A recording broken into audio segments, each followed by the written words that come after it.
There's a significant amount of blood next to the bed, too. Decent. More than just vomit. These officers have just realized they're standing in the middle of a murder scene. Might want to come over here. We got a pretty significant amount of blood in the floor. We got blood on this. Earlier that day, 21-year-old Aaron Davies was reported missing by his family. In a routine attempt to locate him, officers stopped by the home of his best friend, Brandon Reisner, unaware that they're walking into the aftermath of the most gruesome crime this town has seen in decades. He's running, dispatch.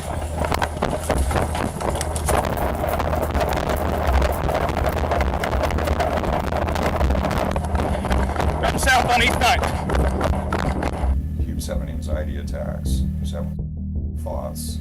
He was having visions. We brought him home to make him safe. Try to get his medications right. He's saying there's blood in the trunk. Also, part of the autopsy, a portion of the small intestine was missing, and it's believed that it was removed through this area of dismemberment there. Is unfathomable.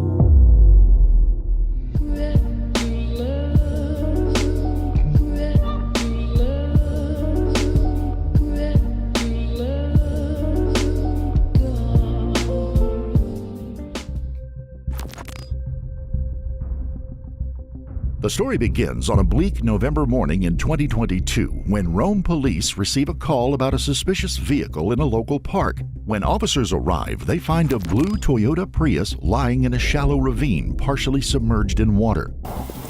Somebody go get Scotty's tow rope and get his fucker out.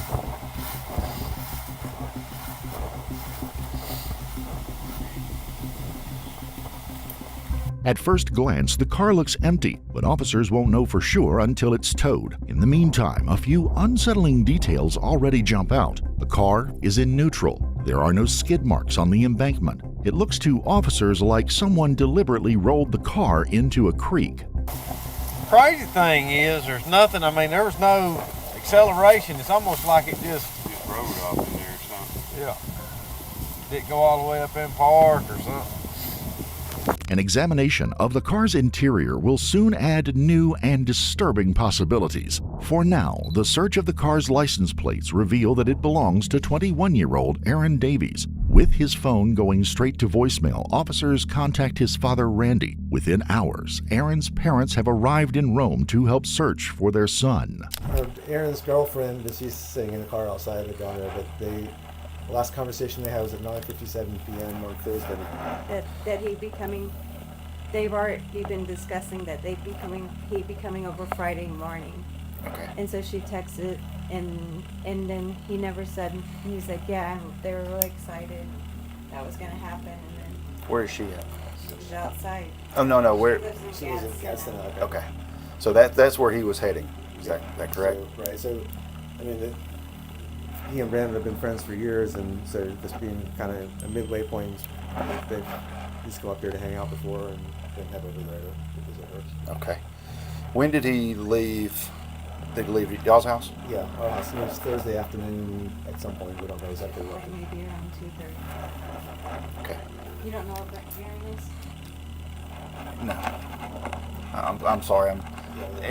I'm still trying to keep the name straight and everything. Yeah, So you don't know where our son is, right? No. All right now.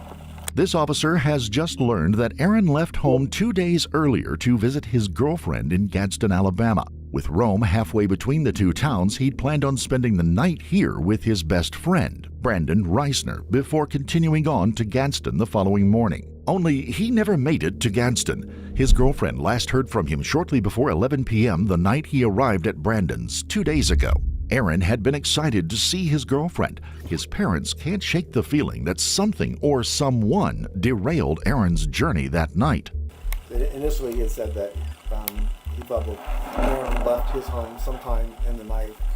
He fell asleep at 10. The next morning, he woke up and didn't hear anything about it. And then later, the story changed to that he'd woke up at 1 in the morning and looked out and saw that Aaron's car was gone and said, "We can see rough again around 1, 2 in the morning." That's the story.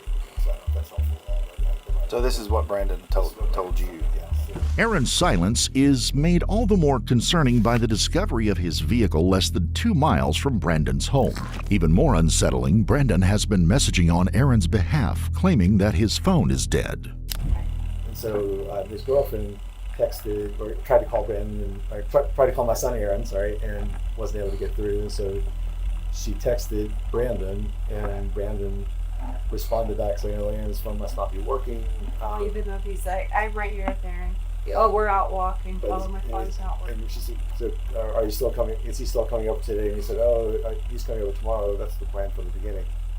And That's that the was- plan now. That was the plan. That's what Brandon said. They were going to come Saturday rather than Friday, which wasn't the plan initially, and that's not what she ended up being. And they had this conversation on Thursday. Yeah. Despite these troubling signs, police still hope Aaron may be sleeping off a hangover somewhere or avoiding his parents after crashing his car. To be sure, 2 officers decide to stop by Brandon's house. From the moment Brandon starts talking, officers sense that something isn't right, and they believe the answers lie in this house. I'm Officer Gall with the Run Police Department. We're following up on all this stuff. So I know you already talked with Officer Bethune earlier a little bit and talked with Officer Stallings. Can you walk me through what's going on? Just make sure we're at the same page. We started drinking around 12 yesterday. Yeah, it's you and Aaron, right? Yeah, me and her. Okay. Anyone else with you guys? Okay. And we went to bars sometime in the evening. Came back here. We were driving. And then we started drinking the red wine. He doesn't drink too often, so Yeah. he had gone upstairs while my shoes were too everywhere, into the toilet. He was like standing up puking for some reason. And then I went downstairs because he was telling me that he doesn't need any help. And I went downstairs, dropped a bottle, cut my pinky, and I went to the urgent care this morning. And yeah, I bandaged it up, took a shower, went to bed. Okay. And then woke up 1 to 2 a.m. around that time, and his car was gone. So how long have you and Aaron been friends? Since like we met when I was in 5th grade. Okay. Then we became more like close friends, I'd say, like around freshman year. Okay. So when was the last time you talked to him? When he was upstairs in the bathroom? Okay. Did you go to sleep after that? Around what time do you think that was? I'm not sure. Maybe Okay. I know it's hard to keep track. between 10 p.m. to 12, maybe. Somewhere between 10 and 12? Okay. So your parents out of town last night? Yeah. Okay. And they're just coming back today? Yeah. So you've been knowing him since you were in 5th grade? It's a long time, man. We've gone to the same church. Okay. Church of Jesus Christ of Latter-day Saints. Okay. Mormons. Yeah. I've kind of drifted away a little bit. Yeah. And he would drink occasionally, but he's still like staying with the church. Yeah. So he didn't drink a lot because of that? Yeah, so just Yeah. occasionally. So I imagine the alcohol poisoning. It's possible. We're still trying to find him. I don't know. You know, he may just be staying at a hotel, sleeping off whatever happened last night. Yeah. It doesn't necessarily mean he's in danger or anything like that, you know. Yeah. On the surface, Brandon's story checks out. If Aaron rarely drank, it makes sense that he would become ill after a heavy night of drinking. But suspicious details are giving police pause. Brandon has a deep cut on his hand. His story uncannily accounts for every piece of incriminating evidence, and his behavior is eerily detached. Do you have any problem with us checking inside the house? No problem at all? So you're okay if we go in there and walk around just to take a look? Yes. Okay. You mind hanging out with Officer Bethune while I do that? No dogs or anything inside, right? No, they went my dad. Okay. No ferocious iguanas or anything? No. You never know, man. People have all kinds of pets. 68 dispatch.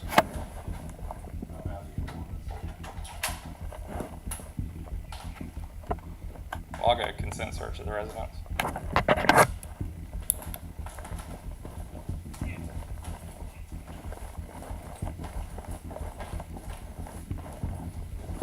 I'm just going to have him walk with me to make sure I don't go somewhere where he doesn't go. It's important.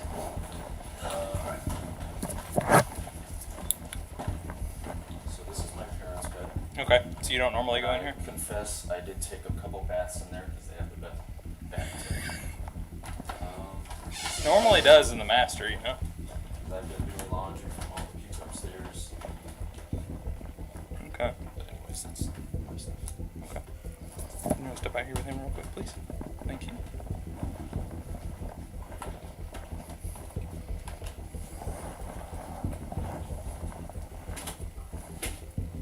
What about this room? That's normally the guest room, but Aaron wanted to sleep upstairs. Okay. He doesn't know it yet, but Brandon's unknowingly sealed his fate. As officers move through the home, a disturbing scene unfolds. A washing machine full of soiled sheets, large quantities of industrial-strength cleaning products, blankets stained with dark brown patches, and the unmistakable smell of bleach. But when they move upstairs, officers will uncover something that stops them cold.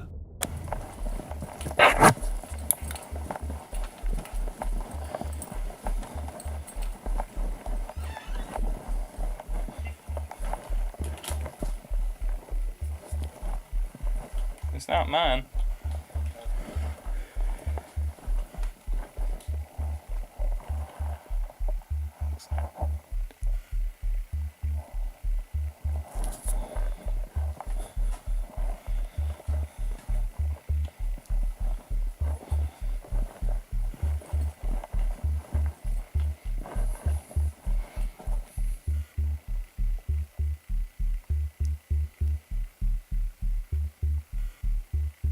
Hey, 09.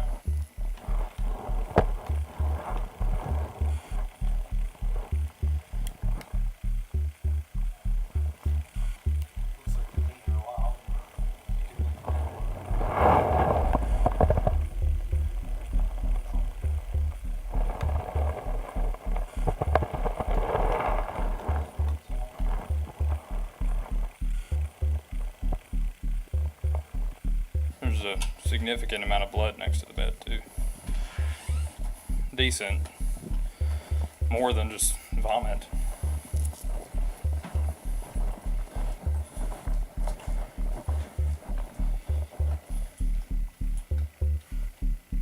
All the way over here.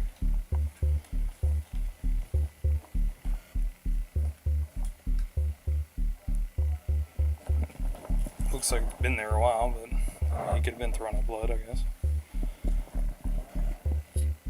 It looks like it too.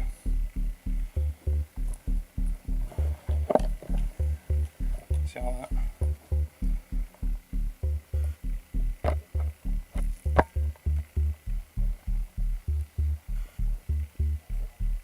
It's weird to be throwing up blood like that.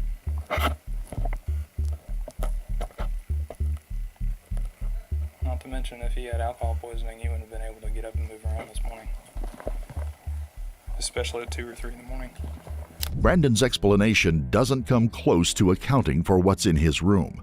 Despite clear signs of a cleanup, enough blood remains to suggest that something truly horrific happened there. Officers are now convinced that Aaron never left this room alive. Might want to come over here. We got a pretty significant amount of blood in the floor. We got blood on this armoire thing and all over here on the other side of the floor on a rug. Yes. Yeah, we're gonna get out of here and just go back outside. Just traces with the other guy. That's it right now. You need to secure a warrant for the rest of the house?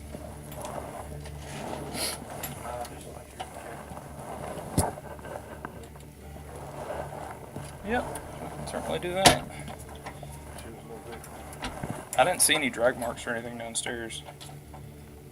Because if he's not very good at cleaning stuff up, he would have missed that too.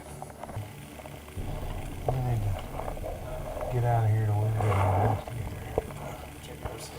Yes.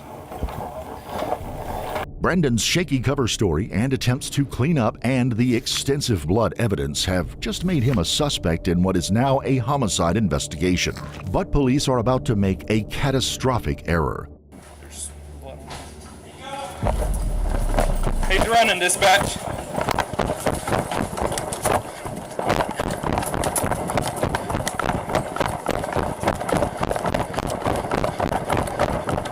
Westbound on Collinwood. Running south on East 9th. Dispatch, we lost him. Brick house, corner of East 9th and Collinwood. Before they can detain him, Brandon has bolted, outrunning 3 officers and vanishing into the neighborhood. With a suspected killer on the loose, officers from multiple units converge on the area. Go up to the house, get in the backyard. Okay. Possible 1043 suspect. I'm with you.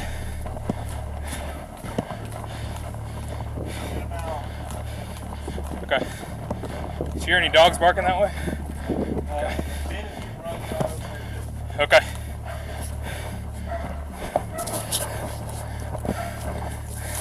He went this way. I know where he went after that. Police contact Brandon's father, Jeremy Reisner. He's already heard about the commotion from a neighbor and is heading back to town. Meanwhile, police will systematically search the neighborhood for any signs of Brandon. All right, he went to the back of 521, the port, into the residence behind it, headed north. Go back towards Highland. Yeah, next road over. Damn, I think I just saw him on that street when I was coming over here. Yes, yes. He was on the street before this one right here, but I was coming over here to get the backyard. He had a red shirt. He was just walking down with long blonde hair. Yeah, it's him. He's saying there's blood in the trunk of that car, so I don't know. Yeah. Jesus Christ. It's probably a 1043. There's a good shit ton of blood in there. He was washing the sheets. I think he had heard me when I said the sheets are in the dryer, and that's when he took off. I didn't even see him run 47 seconds running. Gave me full consent. I had him come in the house to show me the common areas. He said Brandon was last seen upstairs in the bedroom, thrown up in the bathroom. Walked in there, saw a few spots that could be blood on the bed, looked around the side, tons of blood that he was trying to get up with bleach. Shit. He heard me. What'd you say? I said the sheets were in the dryer, and that's when he took off. I think he killed him. Or dumped him. As the search widens, officers dig into Brandon's background. Nothing alarming surfaces until they take a look at his social media. Brandon works as a scare actor at a haunted house attraction, playing what he describes as a savage, animalistic bandit. He also writes and produces his own music, often with lyrics dwelling on death and killing. Could this fascination with death and horror have crossed over into real life? Oh yeah, he's been cleaning. Look at that. He's cleaned. I know that was clean that. all the way on the back here on this back wall. Perfect lighting photograph that. More blood in this house. I wonder what we I'd love to know that. I would almost guarantee he's floating in the river. Well, they dumped the car right there. For over an hour, Rome, Georgia has been locked down as police search for Brandon Reisner. When Jeremy arrives, officers hope he can shed some light on Brandon's whereabouts. Really?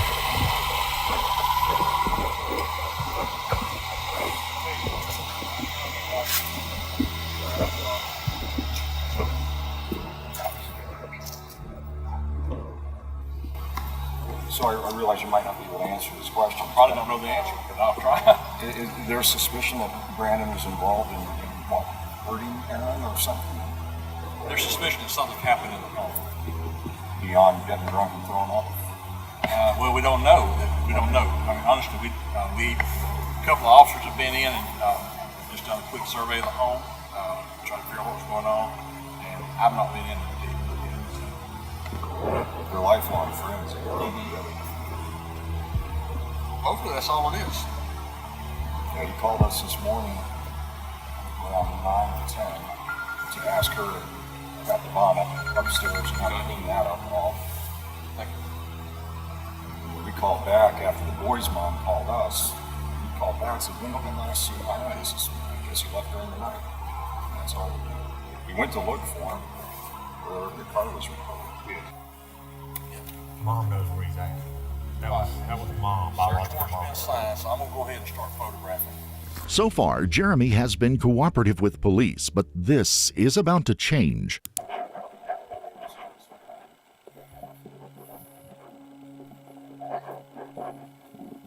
Uh-huh. Okay, all right. Okay. Hey, if you hear from him at all, we just need to know he's alive, you know he's okay. Please reach out to us, okay? He doesn't have his phone. He does not have his phone, so don't bother trying to call him, okay? What's the status? All right, so first of all, I understand you found his cell phone. That's right, and you want to turn that over to us? Maybe. Okay. All right. Yeah. I do. My gut says yes, but at the same time, Yeah, I mean, we I don't know. We'll probably need to go through it and see at least maybe where he's been today. Right. If we can do that. There is a significant amount of blood in that upstairs bedroom on the carpet. Do you have a warrant that would include the phone? No, we'd have to get one at some point, so we couldn't go into it without that. So I've looked through it, and he's reached out to friends throughout the day, asking if they had heard from Aaron. okay. Some texts back and forth. Jeremy's reluctance to hand over the phone is raising eyebrows, as is his claim that he found it in the street. An entire team of officers has just canvassed the area and come up empty-handed. So he found the phone, tells us that he found the phone, but doesn't want to give it to us without a search warrant. Because he asked Randy about that, if they needed a warrant to get into the phone. Well, he was telling Randy that there were texts in there about him asking if anyone had seen Aaron or anything like that. I wonder if those texts were sent since we've been here, though. How did that end up with his phone? He said he found it. I don't know. I wasn't out there when Randy got it from him. Oh, come on. Yeah, he said he found it. Where did he find it? He was talking to his wife on the phone. His wife was looking over near St. Mary's and all that. So maybe they've been up with their kid. And I don't know. I found it. Sure. He had to have dumped the body somewhere here with a car. I think it was the river. Unless he went somewhere else to dump the body and then he just wanted to get rid of the car. Just as suspicion is growing that Jeremy is actively blocking the investigation, he makes a shocking announcement. Brendan wants to surrender. That evening, Jeremy and his wife escort Brendan to the Rome Police Department. I'm Detective York. You're Brandon. Rachel. Jeremy. Thank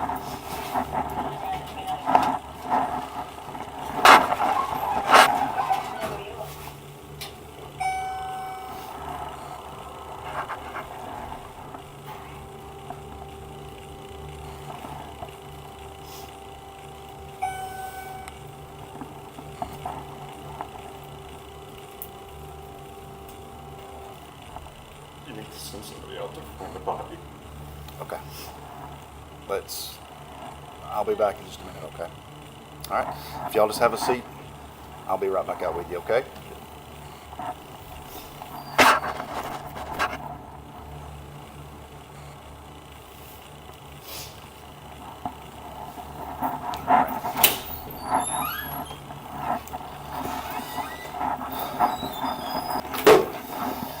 All right, Brendan. Anything in your pockets that I need to know about? Wallet and keys. Those real quick. Anything else? No. Okay. I'm gonna pat you down real quick, okay? Do me a favor. Put your hands on that wall over there.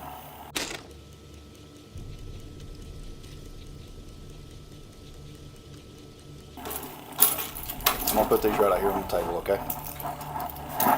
We'll be right back. What police saw as suspicious behavior was, in fact, the anguish of a father over turning his own son over to police, because what Jeremy found on his son's phone confirmed his worst nightmares. Shortly before midnight, the day Aaron arrived, Brendan had begun a search of the internet, including how to clean blood out of a carpet, does Walmart have duct tape, best secluded locations, and how to drain a washing machine. He's also written disturbing song lyrics. He screamed till he choked on his own tongue and blood, and a series of notes describing his thoughts and actions that evening. I got up on the roof and stalked my prey. I saw that he was lying in the bed there. The only emotion I felt was a surprise that I could have done it. At the house, police will also find a to-do list on his cell phone that includes cleaning, showering, and creating a false alibi. Surveillance footage shows him calmly purchasing cleaning supplies at Walmart just hours after the murder.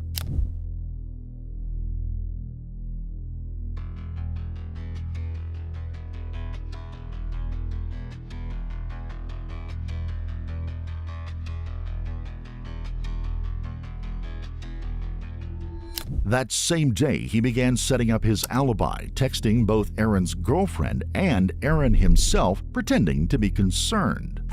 Most horrifying of all, police discover that Brandon had been fantasizing about killing for months and actively planning a murder since early fall. He would later claim that he received prophecies from God commanding him to murder his best friend.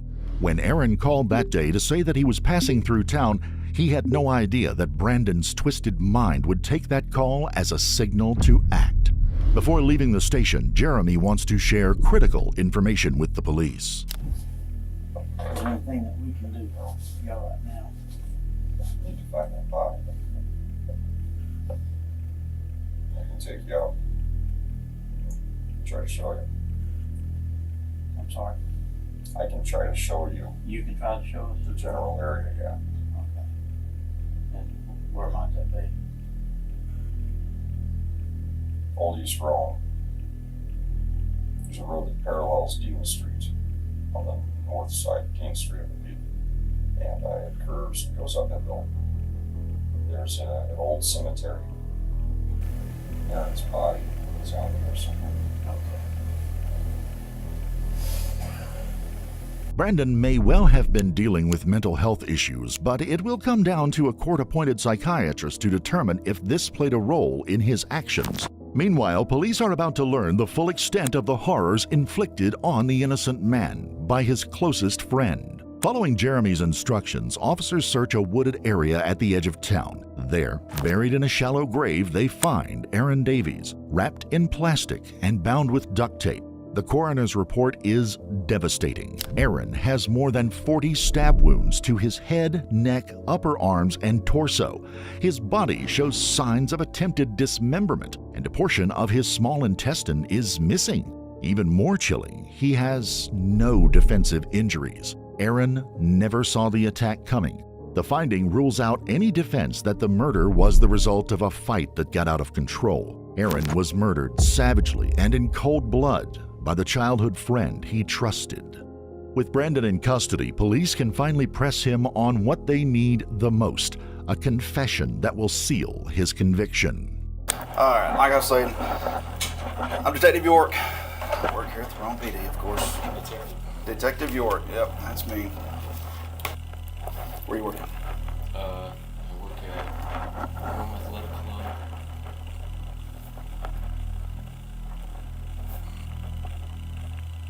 Do you work somewhere else too? Okay. You said that there was going to be more. All right. So I'm going to read you some stuff before we get started, okay? Before you ask any questions, you must understand your rights. You have the right to remain silent. Anything you say can be used against you in court. You have the right to talk to a lawyer for advice before you are asked questions and have him with you during questioning. If you cannot afford a lawyer, one will be appointed for you before any questioning if you wish. If you decide to answer questions now without a lawyer present, you will still have the right to stop answering questions at any time until you talk to a lawyer. Okay? This part right here, this is what you're going to sign to, saying you understand your rights. I am willing to make a statement and to answer questions without having a lawyer present at this time. I understand and know what I am doing. The above statements of my rights have been read to me. No promises or threats have been made to me, and no present pressure of any kind has been used against me. I understand my rights. I would like a lawyer. You would like a lawyer. Okay. Brandon has shut down the interrogation before the officers can get a single word out of him. But they don't need him to. They already have more than enough evidence. Please leave them.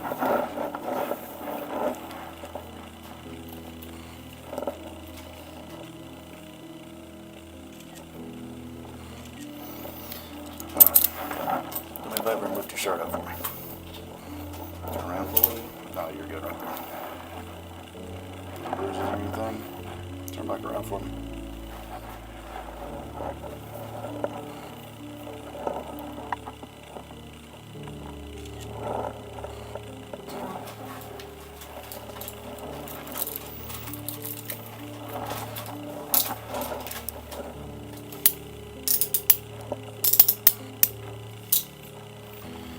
All right, Brandon.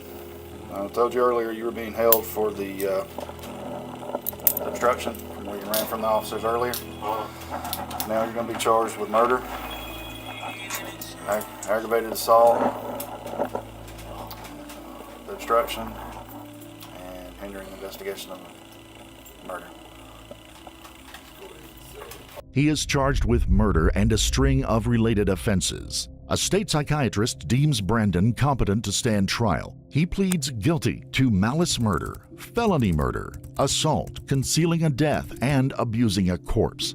In court, prosecutors reveal the full sequence of horrifying events from that night. After a night of drinking and karaoke, Aaron had gone to bed in an upstairs bedroom. Sometime before midnight, Brandon took a knife, climbed onto the roof, and entered through a window before stabbing his friend more than 40 times where he lay. He then tried to dismember his body in the shower, wrapped it in plastic, placed it in a suitcase, and dumped it in the woods. With his friend safely disposed of, he set about erasing the evidence of the monstrous deed, including dumping Aaron's car in the creek. During his trial, Aaron's girlfriend and mother spoke through tears. Aaron Davis was and is the love of my life. I will never be the same for having known him. He loved me, and I loved him. I could tell you 100 love stories, and it would not do justice to how wonderful he was. No one has ever understood me quite like he did. To him, I was seen for my soul. Sarah Davis, Aaron's mother, said, "I've cooked and served Brandon thousands of dinners over the years. He was all the while planning to murder my son." In June of 2024, Brendan Reisner was sentenced to life in prison without the possibility of parole. Justice requires that Mr. Reisner be sentenced on count 1 to imprisonment for life without parole. And that's what I'm going to do. We would like to extend our deepest condolences to the friends, family, and loved ones of Aaron Davies, taken far too young.